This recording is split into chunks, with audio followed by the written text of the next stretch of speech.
Avis vascular centre మన దేశంలోనే the best varicose vein hospital.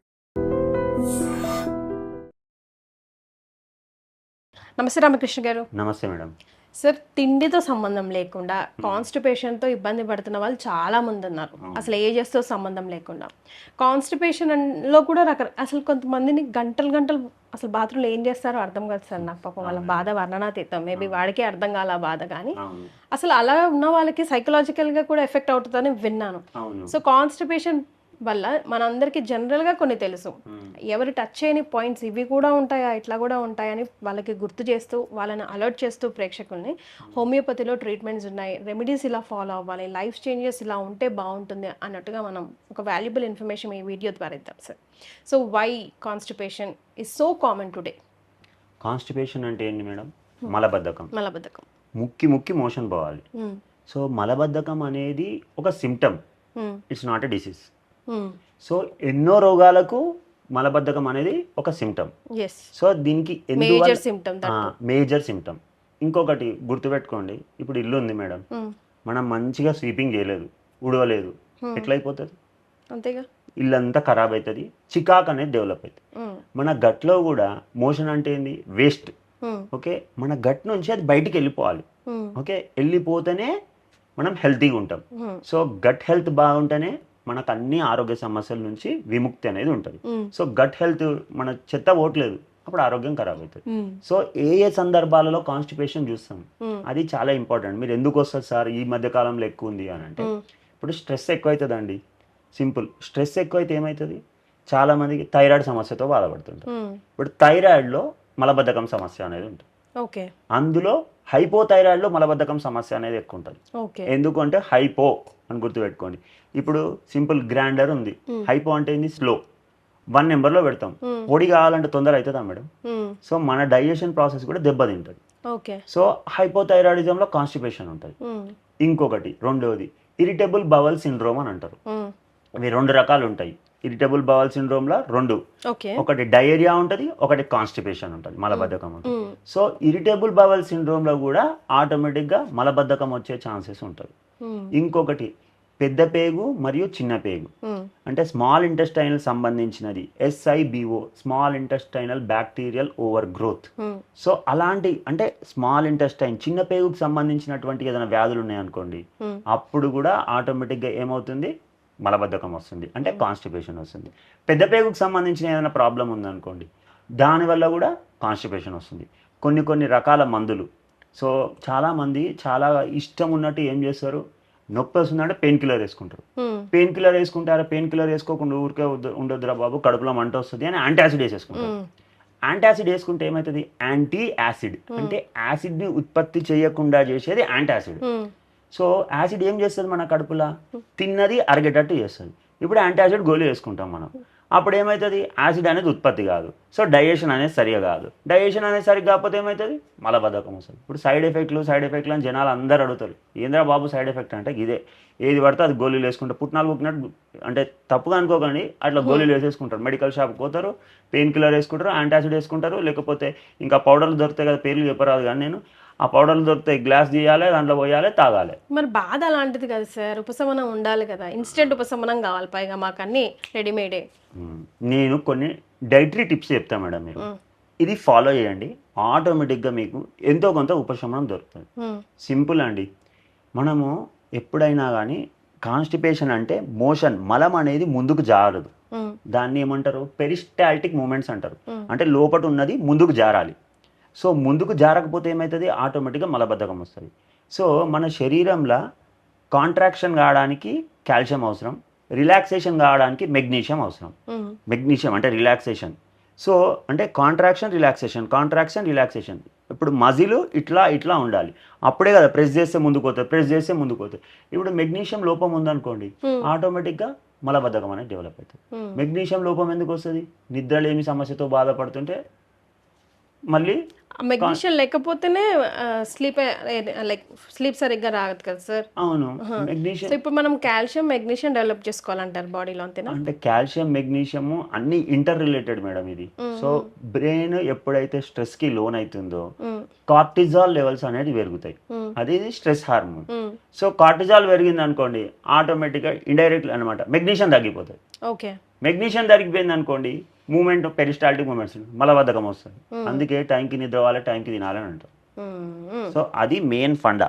ఇంకొకటి మీరు ఏం తినాలి అని అంటారా?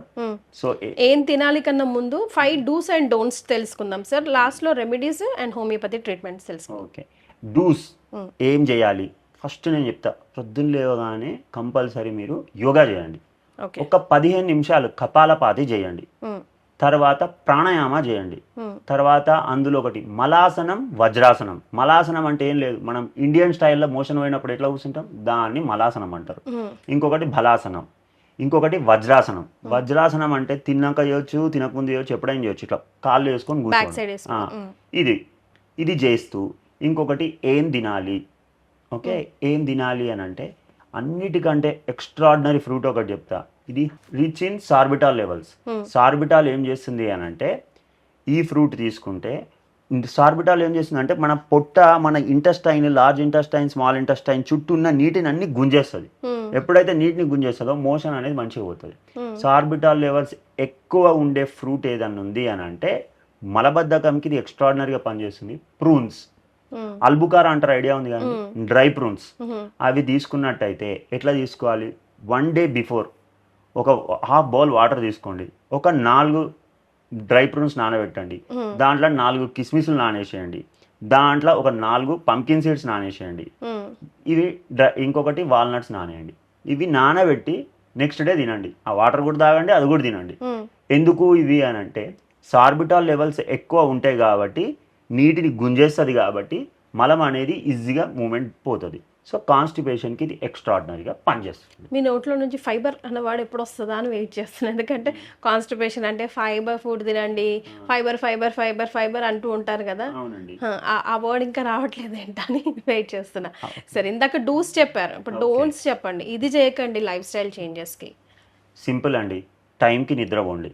మాకు రాదు నిద్ర రాకపోతే 24 గంటలు ఫోన్లు చూసుకుంటే ఏడా నిద్ర వస్తుంది మేడం. ఒకటి గుర్తుపెట్టుకోండి, బ్రెయిన్ ఎట్లా పనిచేస్తుంది అంటే ఇప్పుడు మీరు లైట్ లేసి ఉందనుకోండి, బ్రెయిన్ అది కూడా పర్టికులర్గా ఫోన్లో బ్లూ లైట్ ఉంటుంది. బ్లూ లైట్ ఏం చేస్తుంది అని అంటే మన స్లీప్ సెంటర్ని డిస్టర్బ్ చేసేస్తుంది. స్లీప్ సెంటర్ని డిస్టర్బ్ అంటే ఇంకా నేను పగలే ఉంది కావచ్చు అని నిద్రపో.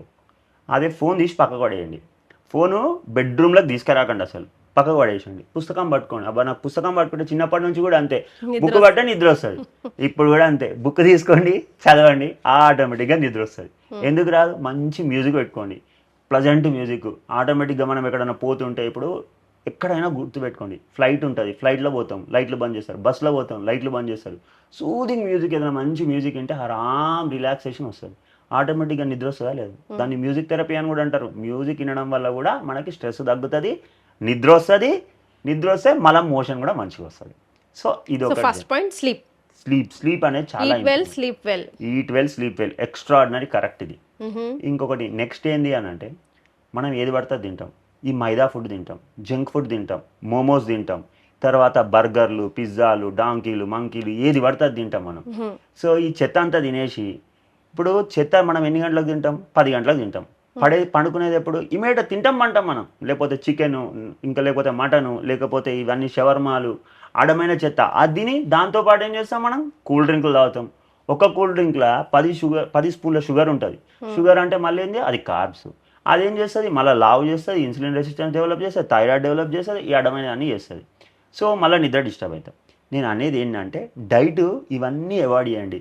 ఇంకొకటి ఏంటంటే నిద్ర మంచిగా రావాలంటే పడుకునే 4 గంటల ముందు డిన్నర్ ఆపేసేయాలి. ఎందుకంటే మన డైజెషన్ జరగాలి అంటే 4 గంటలు పడుతుంది. సో ఆ డైజెషన్ అంతా జరుగుతుంది అంటే ప్రెజర్ అంతా ఇక్కడ ఉంటుంది, ఆటోమేటిక్గా వర్క్ చేస్తుంటుంది బ్లడ్ సప్లై. సో డిస్టర్బెన్స్ అవుతుంది కాబట్టి నిద్ర అనేది రాదు. అందుకే మనకు ఏంది అని అంటే సూర్యాస్తయం లోపల తినాలి అని అంటారు. సో ఇప్పుడు పాసిబుల్ కాదు అని అంటే సరే ఈవినింగ్ తినండి. ఇంకొకటి మీకు ఎప్పుడైనా రాత్రి ఆకలి అవుతుందంటే కీరా తినండి, క్యారెట్ తినండి, బీట్రూట్ తినండి, వాటర్ మిలన్ తినండి, మస్క్ మిలన్ తినండి, కొంచెం తినండి, నిద్ర వస్తుంది. సో ఈ ఫ్రూట్స్ బాగా తీసుకొని డిన్నర్ తొందరగా క్లోజ్ చేస్తే మంచిది, సగం ప్రాబ్లం సాల్వ్. సగం ప్రాబ్లం సాల్వ్. మూడోది మీరు అన్నారు కదా ఫైబర్ ఫుడ్, అన్నిటికంటే మంచిది ఏంటంటే ఫైబర్ ఫుడ్ తీసుకోవడం వల్ల ఆటోమేటిక్గా మలం అనేది ముందుకు సాగుతుంది. ఇంకొకటి యాసిడిటీ కూడా తగ్గిపోతుంది. అన్నం తినే ముందు గుర్తుపెట్టుకోండి, సలాడ్ తిన్న తర్వాత కాదు, అన్నం తినే ముందు, లేకపోతే బ్రేక్ఫాస్ట్ చేసే ముందు, డిన్నర్ చేసే ముందు కీరా, క్యారెట్, బీట్రూట్ ఇవి తినండి. తినడం వల్ల ఏమవుతుంది, ఆటోమేటిక్గా డైజెషన్ అనేది ఇంప్రూవ్ అవుతుంది. సో కాన్స్టిపేషన్ తగ్గుతుంది, యాసిడిటీ తగ్గుతుంది, నిద్ర వస్తుంది. సో ఇవన్నీ మంచిగా ఉంటాయి. ఎస్, ఇవన్నీ వాళ్ళకి తెలిసినవి కాకపోతే చెప్పేవాళ్ళు చెప్పే తీరుగా చెప్తేనే వాళ్ళకి కనెక్ట్ అవుతూ ఉంటాయి. అయితే కాన్స్టిపేషన్ ప్రాబ్లం ఫేస్ చేస్తున్నామని not every kid or every women or every men will come and speak sir. ఇంకా మొహమాట పడుతూ ఉంటారు, చెప్పుకోరు. సో ఇందులో ఏమైనా స్టేజెస్ ఉంటాయా, లేకపోతే ఏమైనా సిమ్టమ్స్ ఉంటాయా, ఇప్పుడు మీరు ఇంకా వెళ్ళాల్సిందే డాక్టర్ దగ్గరికి, సో అట్లాంటివి? కాన్స్టిపేషన్లో స్టేజెస్ కూడా ఉంటాయి.